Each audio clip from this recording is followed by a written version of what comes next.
Hello student. तो आज हम लोग पीरियोडिक टेबल के लेक्चर नंबर 6 में हैं और आज हम लोग स्टडी करने वाले हैं इलेक्ट्रॉन गेन इंथैल्पी का सारा कहानी। बच्चों, इससे पहले मैंने आपको बताया था आयनाइजेशन इंथैल्पी से रिलेटेड सारा कॉन्सेप्ट। आज हम लोग देखेंगे इलेक्ट्रॉन गेन इंथैल्पी से रिलेटेड सारा कॉन्सेप्ट। सबसे पहले बच्चों, इलेक्ट्रॉन गेन इंथैल्पी कहोगे किसको? ठीक है, आपने इसमें इससे पहले देखा था आयनाइजेशन एंथैल्पी में कि इलेक्ट्रॉन निकालने के लिए हमें एनर्जी सप्लाई करने की ज़रूरत हो रही थी। वो एक एंडोथर्मिक प्रोसेस था बच्चों। बट इलेक्ट्रॉन गेन एंथैल्पी क्या है कि एक एक्सोथर्मिक और एंडोथर्मिक ये दोनों प्रोसेस हो सकता है, क्योंकि यहाँ पर हम लोग क्या कर रहे हैं कि आइसोलेटेड गैसियस एटम को इलेक्ट्रॉन एक्सेप्ट करवा रहे हैं। ठीक है ना, जो भी आइसोलेटेड गैसियस एटम होंगे उसमें हम इलेक्ट्रॉन, अगर एक इलेक्ट्रॉन एक्सेप्ट कराओगे तो वो मोनोवैलेंट गैसियस एनायन बनेंगे। ठीक है ना, जैसे मान लो कोई एटम है एक्स जो गैसियस फेज में है और आप उसको इलेक्ट्रॉन एक्सेप्ट करा रहे हो तो एक्स माइनस जो है बनेंगे, ये आपका मोनोवैलेंट गैसियस एनायन फॉर्म हो। तो ये जो प्रोसेस होगा यहाँ पे अब क्या हो रहा है कि हमें इलेक्ट्रॉन को ऐड कराना पड़ रहा है। तो इलेक्ट्रॉन को ऐड कराएंगे तो एक्सोथर्मिक प्रोसेस देगा, ये एनर्जी को क्या करेगा, रिलीज करेगा। लेकिन मैं बोल रहा हूँ कि ये एक्सोथर्मिक और एंडोथर्मिक दोनों प्रोसेस होगा। वो कैसे होगा बच्चों, आगे समझते हैं। वो इसलिए मैं बोल रहा हूँ ये लाइन कि एक्सो और इंडो दोनों होगा कि बच्चों पहला इलेक्ट्रॉन एक्सेप्ट कराना तो आपके लिए काफ़ी आसान हो रहा है, लेकिन यदि आप दूसरा इलेक्ट्रॉन को यदि फिर इसमें एक्सेप्ट कराना चाहोगे तो प्रोसेस उल्टा होगा। चलो अब ये कॉन्सेप्ट को समझते हैं, आखिर ये इलेक्ट्रॉन गेन एंथैल्पी में ऐसा क्यों हो रहा है कि ये एक्सोथर्मिक प्रोसेस भी हो रहा है और एंडोथर्मिक प्रोसेस भी हो रहा है। ठीक है, तो नोट में आप एक बात पहले याद रखो। ठीक है, नोट में इसको लिख लो नहीं हो तो, कि प्रोसेस ऑफ एडिंग इलेक्ट्रॉन, मैं कुछ नोट्स लिखा रहा हूं, इसको आप पहले नोट कर लो, आपको याद रहेगा। तो process of adding an electron, adding an electron can be either exothermic और एंडोथर्मिक। ये चीजों को तो एकदम दिमाग में बैठा लो, बढ़िया चीज बता रहे हैं, एक्सोथर्मिक एंड या एंडोथर्मिक। ठीक है ना।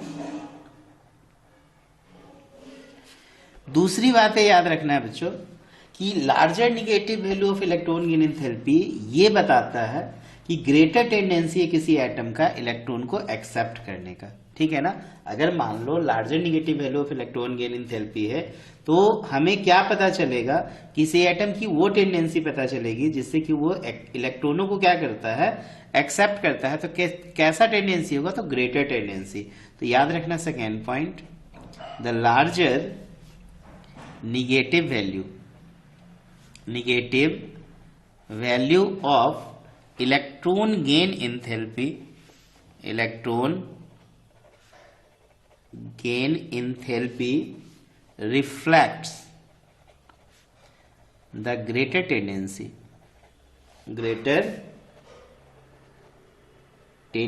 of an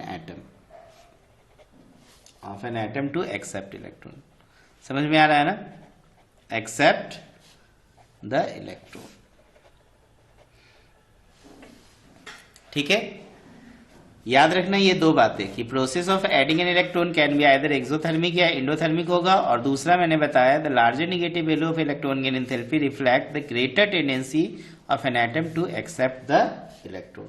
ठीक है, जैसे एग्जांपल में आप समझना चाहो तो जो ग्रुप 17 के एलिमेंट्स हैं बच्चों, जो ग्रुप 17 जो हैलोजन फैमिली के नाम से जाना जाता है, क्लोरीन, ब्रोमीन, आयोडीन, फ्लोरीन वगैरह, ठीक है, इनका very high negative electron gain enthalpy होता है बच्चों। ये स्टेबल नॉर्मल गैस कॉन्फ़िगरेशन को गेन करने के लिए या पाने के लिए एक इलेक्ट्रॉन का इजिली क्या करते हैं, एक्सेप्टिंग करते हैं। बोले तो एक्सेप्ट करते हैं।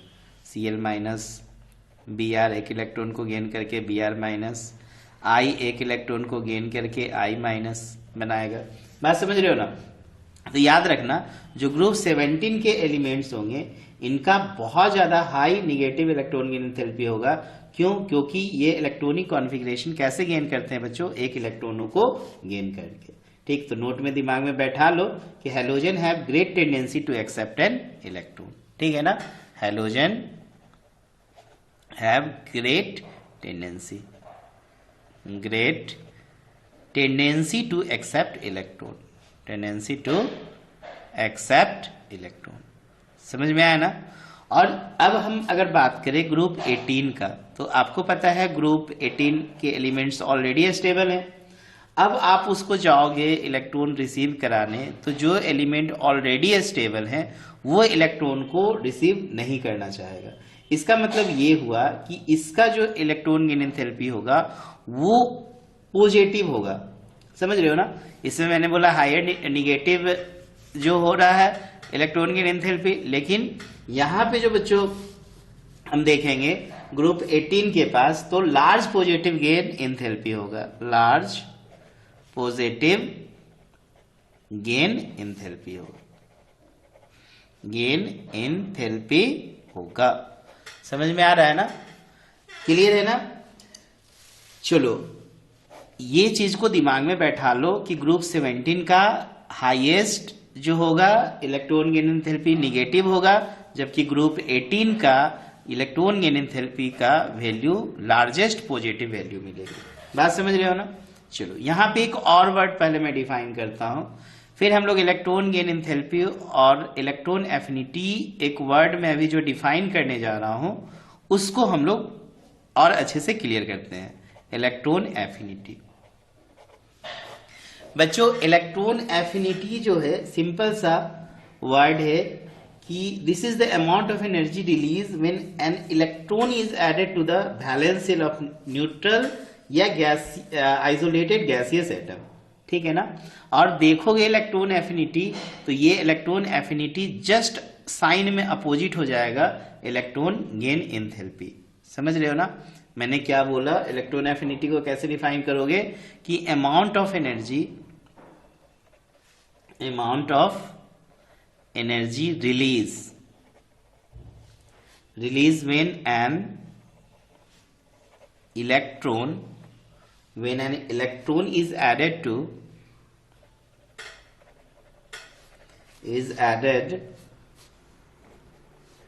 to the valence shell of neutral isolated gaseous atom। तो बहुत ही क्लियर करके बता रहे हैं, समझना, गैसियस एटम। ठीक है। और यहां पे भी है इलेक्ट्रॉन वोल्ट या किलोजूल पर मोल में हम लोग क्या करते हैं, एक्सेप्ट करते हैं। जैसे मान लो ए कोई आइसोलेटेड गैसियस एटम है, एक इलेक्ट्रॉन को एक्सेप्ट किया, ए माइनस बना। ठीक है। ये प्रोसेस एक्सोथर्मिक होगा।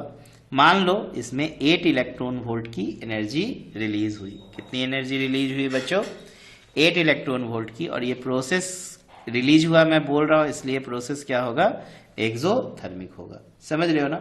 लेकिन यहीं पर यदि मैं बात करूं इलेक्ट्रॉन गेन एंथैल्पी का, तो बच्चों इलेक्ट्रॉन गेन एंथैल्पी जो होगा ये हो जाएगा बच्चों -8 इलेक्ट्रॉन वोल्ट। समझ में आया ना, दोनों में अंतर क्या है। ठीक है। तो यहां पे एक चीज याद रखना कि इलेक्ट्रॉन गेन एंथैल्पी जो होंगे वो इलेक्ट्रॉन एफिनिटी से हमेशा अपोजिट साइन में बिलोंग करेंगे। ठीक है ना। तो electron gain enthalpy is always negative of electron affinity. याद रखना, इलेक्ट्रॉन गेन एंथैल्पी जो होंगे इलेक्ट्रॉन एफिनिटी से हमेशा निगेटिव वैल्यू लाई करेंगे। अब हम बात करते हैं सक्सेसिव इलेक्ट्रॉन एफिनिटी। इस वर्ड को क्लियर करो, इलेक्ट्रॉन एफिनिटी। बच्चों सक्सेसिव इलेक्ट्रॉन एफिनिटी के विषय में यदि बात करो, जैसे एक गैसेस आइसोलेटेड गैसेस एटम है, एक इलेक्ट्रॉन को एक्सेप्ट किया तो ए माइनस बना। ये फर्स्ट इसका इलेक्ट्रॉन एफिनिटी है जो कि हमेशा क्या हो रहा है, पॉजिटिव। जबकि यदि ए माइनस वापस एक इलेक्ट्रॉन को एक्सेप्ट करेगा तो A2- बनेगा, प्लस ए सेकेंड इलेक्ट्रॉन एफिनिटी जो सेकेंड हो रहा है बच्चों ये क्या हो जाएगा, निगेटिव। बात समझ में आया ना। पहला इलेक्ट्रॉन एफिनिटी क्या हुआ, पॉजिटिव, दूसरा इलेक्ट्रॉन एफिनिटी क्या हो गया, निगेटिव। ठीक उसी प्रकार यदि आप देखोगे इलेक्ट्रॉन गेन एंथैल्पी पे तो पहला निगेटिव होगा तो दूसरा क्या हो जाएगा, पॉजिटिव। बच्चों यहां पे मैं सिंपल सा बात बता दूं कि पहला जो पॉजिटिव और दूसरा जो निगेटिव हुआ है, इसके पीछे का कारण क्या है कि ए जो माइनस है, ये ए माइनस, इसके पास तो एक्स्ट्रा इलेक्ट्रॉन है, वापस आप एक इलेक्ट्रॉन और इसको देना चाहोगे तो बच्चों ये इलेक्ट्रॉन इलेक्ट्रॉन में रिपल्सन स्टार्ट करेगा, ठीक है ना। और जब रिपल्सन स्टार्ट करेगा तो हमें इलेक्ट्रॉन को एक्सेप्ट कराना होगा, और जब इलेक्ट्रॉन को एक्सेप्ट कराएंगे तो हमें एक्सटर्नल एनर्जी की रिक्वायरमेंट होगी। अब आप समझ में आ गया होगा आपको कि हमें एनर्जी देनी पड़ेगी। देखो इलेक्ट्रॉन भी दे रहे हैं, एनर्जी भी दे रहे हैं। वही उस समय से मैं आपको बोल रहा हूं कि एक्सोथर्मिक भी होगा और इंडोथर्मिक भी होगा, ठीक है ना। आपने क्या किया, एक एटम ए था, उसको आपने इलेक्ट्रॉन रिसीव करा दिया, ए माइनस बन गया। ये प्रोसेस क्या हो गया, आपने इलेक्ट्रॉन को रिसीव किया तो यहाँ पे एनर्जी निकल गया एनर्जी। लेकिन यहाँ पे अगर मान लो ए माइनस को आप इलेक्ट्रॉन रिसीव कराओगे तो यहाँ पे A2 माइनस जो बना, यहाँ पे एनर्जी हमें सप्लाई करना पड़ा, ठीक है ना। एनर्जी क्या करना पड़ा, सप्लाई। ये मैं इलेक्ट्रॉन गेन एंथैल्पी के पॉइंट ऑफ व्यू से बोल रहा हूँ। ऊपर वर्ड जो मैंने लिखा था इलेक्ट्रॉन एफिनिटी के पॉइंट ऑफ व्यू से। Electron gain enthalpy electron affinity का से जस्ट साइन में अपोजिट होता है, ठीक है ना। इलेक्ट्रॉन गेन एंथैल्पी समझ में आ रहा है ना। तो यहाँ पे क्यों हमें एक्स्ट्रा एनर्जी की देने की जरूरत पड़ रही है बच्चों, क्योंकि ये इलेक्ट्रॉन और ये इलेक्ट्रॉन जो है वापस आपस में रिपल्सन करना स्टार्ट करेगा, और हमें इलेक्ट्रॉन को रिसीव कराना है तो हमें एक्सटर्नल एनर्जी का रिक्वायरमेंट होगा, ठीक है। यही है सक्सेसिव इलेक्ट्रॉन एफिनिटी बोलो या सक्सेसिव इलेक्ट्रॉन गेन एंथैल्पी बोलो। समझ में आ रहा है ना। अगर आप सक्सेसिव इलेक्ट्रॉन एफिनिटी पे बात करोगे तो पहला इलेक्ट्रॉन एफिनिटी का मान पॉजिटिव होगा, दूसरा इलेक्ट्रॉन एफिनिटी का मान निगेटिव, तीसरा निगेटिव, चौथा निगेटिव, इस तरह से ये निगेटिव निगेटिव होते जाएगा, क्योंकि और ज्यादा इलेक्ट्रॉन को झेलने की क्षमता इसके पास यदि नहीं होगी तो हमें एक्सटर्नल एनर्जी देनी पड़ेगी। अगर हम इलेक्ट्रॉन गेन एंथैल्पी के विषय में बात करें तो पहला इलेक्ट्रॉन गेन एंथैल्पी निगेटिव होगा, दूसरा पॉजिटिव, तीसरा और पॉजिटिव, चौथा और पॉजिटिव, वगैरह वगैरह। समझ में आ रहा है ना। सक्सेसिव इलेक्ट्रॉन एफिनिटी क्लियर है। और अगर आप सक्सेसिव इलेक्ट्रॉन एफिनिटी का आप सम देखोगे तो वो हमेशा 0 से छोटा होगा, जबकि सक्सेसिव इलेक्ट्रॉन गेन एंथैल्पी का सम देखोगे तो हमेशा 0 से बड़ा होगा। देखो ये भी क्वेश्चन हम लोगों से पूछा जाता है, ठीक है ना। अगर मैं बोल रहा हूं सक्सेसिव इलेक्ट्रॉन एफिनिटी का सम देखोगे तो ये हमेशा 0 से छोटा होगा। क्यों, क्योंकि इसका एक्स्ट्रा निगेटिव वैल्यू होता है, ठीक है। इसका एक्स्ट्रा क्या होता है बच्चों, निगेटिव वैल्यू होता है। जबकि अगर आप इलेक्ट्रॉन गेन एंथैल्पी के विषय में बात करो, ठीक है, आप किसके विषय में बात करो, इलेक्ट्रॉन गेन एंथैल्पी के विषय में बात करो, ठीक है, फर्स्ट और सेकेंड, तो ये हमेशा 0 से बड़ा होगा। क्यों, अब समझ में आ गया होगा, ये एक्स्ट्रा पॉजिटिव वैल्यू देगा, ठीक है। तो ये चीज दिमाग में नोट करके चलो, आप कंफ्यूज्ड मत होना इलेक्ट्रॉन एफिनिटी और इलेक्ट्रॉन गेन एंथैल्पी को देख के, ठीक है। जस्ट एक दूसरे का रिवर्स से देखो, साइन में अपोजिट है केवल, मतलब वही बता रहा है, बस साइन में क्या है, उल्टा है, ठीक है ना। अब हम बात करते हैं क्या क्या फैक्टर है जिसपे इलेक्ट्रॉन एफिनिटी डिपेंड्स करता है। तो चलो, बहुत ही अच्छा टॉपिक आज हम लोग देख रहे हैं। तो अब हम लोग देखने वाले हैं factors on which electron gain enthalpy बोलो या इलेक्ट्रॉन एफिनिटी डिपेंड्स करेंगे, ठीक है। तो देखो बच्चों, किन किन फैक्टर्स पे ये दोनों ये डिपेंड करते हैं। कोई एक ही वर्ड बोलते हैं, चलो एक इलेक्ट्रॉन गेन एंथैल्पी बोलते हैं। पहला न्यूक्लियर चार्ज, याद रखना बच्चों, पहला क्या होगा, न्यूक्लियर चार्ज। देखो जितना ज्यादा न्यूक्लियर चार्ज होगा, आपको पता है ना, एटम में जितना ज्यादा न्यूक्लियर चार्ज होगा, न्यूक्लियस का पावर उतना ज्यादा होगा, और वो इलेक्ट्रॉन को तेजी से अपनी तरफ अट्रैक्ट करेंगे, या जो इनकमिंग इलेक्ट्रॉन है उसको भी अपनी तरफ क्या करेंगे, अट्रैक्ट करेंगे, ठीक है ना। तो इसकी वजह से क्या होगा, इलेक्ट्रॉन गेन एंथैल्पी का मान क्या हो जाएगा, निगेटिव होता चला जाएगा, होगा ना निगेटिव, बात समझ रहे हो ना। तो न्यूक्लियर चार्ज में क्या होगा, याद रखना, greater the magnitude of nuclear charge, greater will be attraction for the incoming electron, and due to this larger will be negative value of electron gain enthalpy। ये पहला फैक्टर था, ठीक है। न्यूक्लियर चार्ज जितना ज्यादा होगा, इलेक्ट्रॉन गेन एंथैल्पी उतना minus में होगा, ठीक है ना। दूसरा, ये पहला इलेक्ट्रॉन गेन एंथैल्पी के विषय में बात करें, सेकेंड वाला नहीं, पहला वाला का। अभी मैंने जस्ट आपको बताया इलेक्ट्रॉन गेन एंथैल्पी पहला क्या होगा बच्चों, निगेटिव होगा, जबकि दूसरा क्या होगा, पॉजिटिव होगा। तो कितना ज्यादा निगेटिव होगा, ठीक, तो ये डिपेंड करेगा कितना ज्यादा उसके पास पॉजिटिव चार्ज है। बोले तो कितना ज्यादा इफेक्टिव न्यूक्लियर चार्ज है, ठीक है ना, प्रोटॉन है। दूसरा बात कर रहा हूं मैं एटॉमिक साइज के विषय में, ठीक है, फैक्टर्स को समझना, ठीक। अब देखो जितना बड़ा एटम का साइज होगा उतना डिस्टेंस इलेक्ट्रॉन का न्यूक्लियस से क्या होगा, बढ़ता चला जाएगा, या जो एडिशनल इलेक्ट्रॉन आप ऐड करना चाह रहे हो वो भी क्या होगा, बढ़ता जाएगा। तो ये इलेक्ट्रॉन गेन एंथैल्पी का मान क्या होगा, कम होता चला जाएगा। इसका मतलब क्या होगा, smaller value of electron gain enthalpy, negative value जो देगा ना पहला, वो छोटा निकलेगा। क्या निकलेगा बच्चों, छोटा। न्यूक्लियर चार्ज समझ में आ गया, एटॉमिक साइज समझ में आ गया। एटॉमिक साइज बढ़ेगा तो इलेक्ट्रॉन गेन एंथैल्पी का मान कम होता चला जाएगा, ठीक है ना, कोई दिक्कत। तीसरा इलेक्ट्रॉनिक कॉन्फ़िगरेशन, ये भी इंपॉर्टेंट है, कॉन्फ़िगरेशन।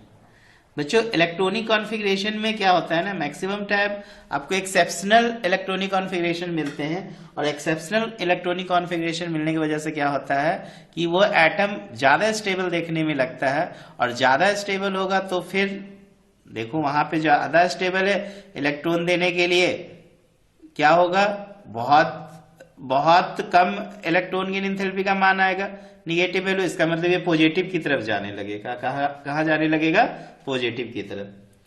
तो स्टेबल इलेक्ट्रॉनिक कॉन्फ़िगरेशन होगा, lesser will be tendency of accept electron, याद रख लो। और यहां पर देगा positive value, in case of positive value of electron gain enthalpy देगा in case of stable elements ना, या इन केस ऑफ हम लोग बोल सकते हैं, क्या कह सकते हो यहां पर कि stable configuration, stable electronic configuration,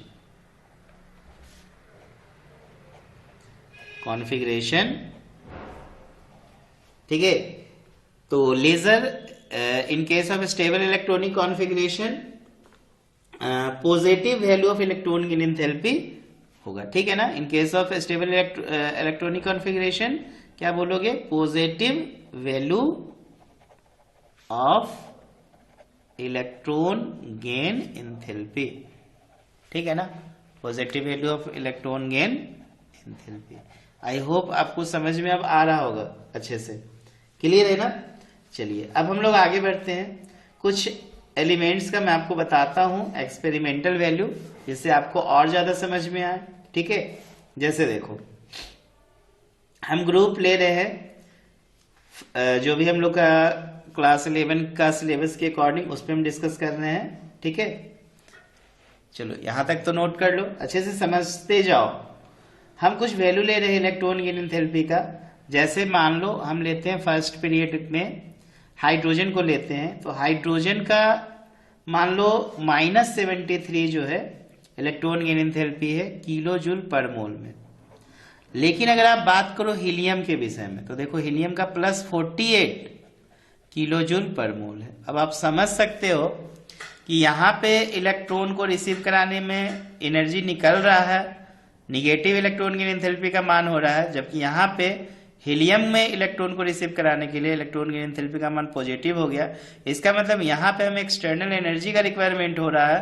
क्यों? क्योंकि हीलियम इलेक्ट्रॉन लेना नहीं चाहता है, ये स्टेबल है, और हम उसको इलेक्ट्रॉन देना चाह रहे हैं, ठीक है ना, समझ में आ रहा है ना।